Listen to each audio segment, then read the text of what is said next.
नमस्कार बच्चों, मैं आशा करती हूँ आप सभी अपने परिवार वालों के साथ सकुशल होंगे। आज हम पढ़ने जा रहे हैं हिंदी साहित्य यानी हिंदी लिटरेचर में पाठ 6 आई बरखा रानी। आपको पता होगा बरखा कहते हैं वर्षा को यानी बारिश को। कवि ने पूरी कविता में बहुत ही सुंदर ढंग से बारिश यानी बूंदों का, प्रकृति का और सुंदरता का वर्णन किया है।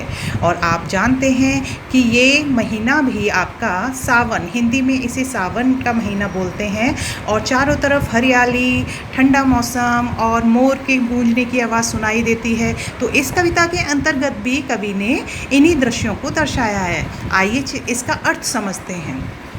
सज धज कर दुल्हन सी देखो, धीरे धीरे पग धरती, बूंदों की बारात सजाए रिमझिम कर दी। कवि ने बूंदों को एक दुल्हन का रूप दिया है कि बूंद दुल्हन की तरह धीरे धीरे पग रखती हुई धरती पर आ रही हैं और बूंदों की बारात सजाए रिमझिम करती। कजरारे बादल से छनकर आई बरखा रानी। आप जानते हैं बच्चे, जब बारिश आती है तो उससे पहले चारों तरफ बादल छा जाते हैं और काले काले बादल दिखाई देने लगते हैं। आओ मिलकर नाचे गाएं और करें अगवानी। कवि कहते हैं कि हम सब मिलकर धूमधाम से नाच गाकर बूंदों का यानी बारिश का स्वागत करें। बादल गरजे धूम मचाते उमड़ घुमड़ कर आए, चमचम चमचम चमक बिजुरिया करके दिल दहलाए। चारों तरफ बादल उमड़ घुमड़ करके आते हैं और बादलों में बिजली भी चमकने लगती है। आपने देखा होगा जब बिजली चमकती है कि कभी कभी हम लोग बैठे बैठे एकदम डर जाते हैं। झिरझिर मेहा बरसे भीगी चुनरी धानी। जब बारिश होने लगती है तो धानी रंग की चुनरी हमारी भीग जाती है।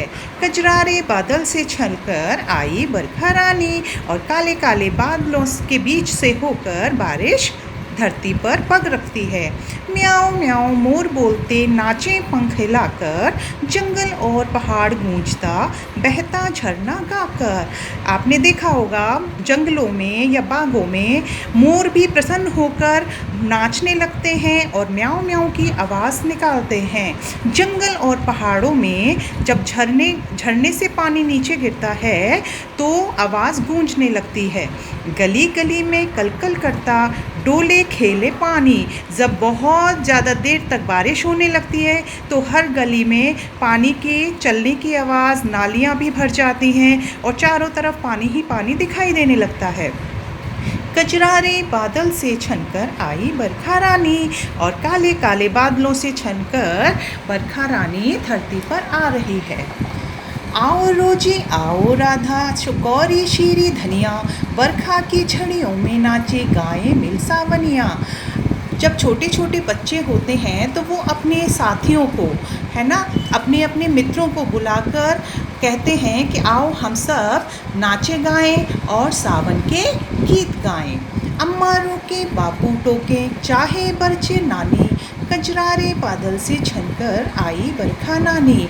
आपने देखा होगा कि घर में हमारे बड़े लोग यानी दादा दादी, मम्मी पापा सभी लोग हमको रोकते हैं, लेकिन बच्चे तो बच्चे हैं और वो छत पर, आंगन में, सब जगह नहाने के लिए व्याकुल हो जाते हैं।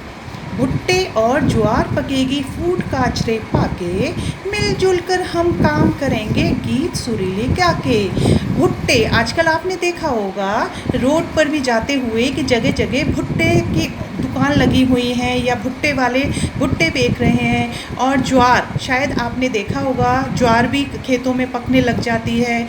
और फूट काचरे, ये भी एक प्रकार के फल होते हैं जो मक्के के खेतों में और जगह जगह दिखाई देने लगते हैं। तो हम लोगों से कहा गया है कवि ने कि हम सब मिलकर काम करें और गीत गाते रहें। फसल पकाने हमें खिलाने बरसा छमछम पानी, कजरारे बादल से छनकर आई बरखा रानी। जब हमारे खेतों में, जब किसान के खेतों में बारिश होती है तो किसान भी बहुत खुश होने लगते हैं। क्यों? क्योंकि उनकी फसल पकने लगती है, और जब फसल पकेगी तो हमारे घरों तक अनाज आएगा और किसानों को भी पैसा मिलेगा। और आगे कवि कहते हैं कि जब बारिश का पानी छम छम बरसता है तो पूरी प्रकृति प्रसन्न होकर गीत गाने लगती है और खिलखिलाने लगती है। मैं आशा करती हूँ बच्चों कि आपको इस पूरी कविता का भावार्थ समझ में आ गया होगा। चलिए अब हम आपको बताते हैं कि आपको कॉपी में क्या क्या काम करना है। आपको कॉपी में शब्दार्थ लिखने हैं, उसके बाद लघु उत्तरीय प्रश्न आपको करने हैं जो कि 3 हैं। आपका दीर्घ उत्तरीय प्रश्न में एक ही प्रश्न है, ठीक है। आपको पुस्तक में दिया गया अभ्यास कार्य केवल पुस्तक में ही करना है। ये है आपकी एक्सरसाइज नंबर 1, 2, 3, 4 एंड 5, जो कि आपको अपनी बुक में ही करनी है। ये देखिए बहुविकल्पीय प्रश्न, और इसके बाद ये ख ग घ, ये आपको पेंसिल से सुंदर सुंदर हैंडराइटिंग में आपको बुक में करनी है, ठीक है। तो मुझे लगता है आपको ये कार्य समझ में आ गया होगा। आगे आपको ईद और रक्षाबंधन की बहुत बहुत शुभकामनाएं। धन्यवाद।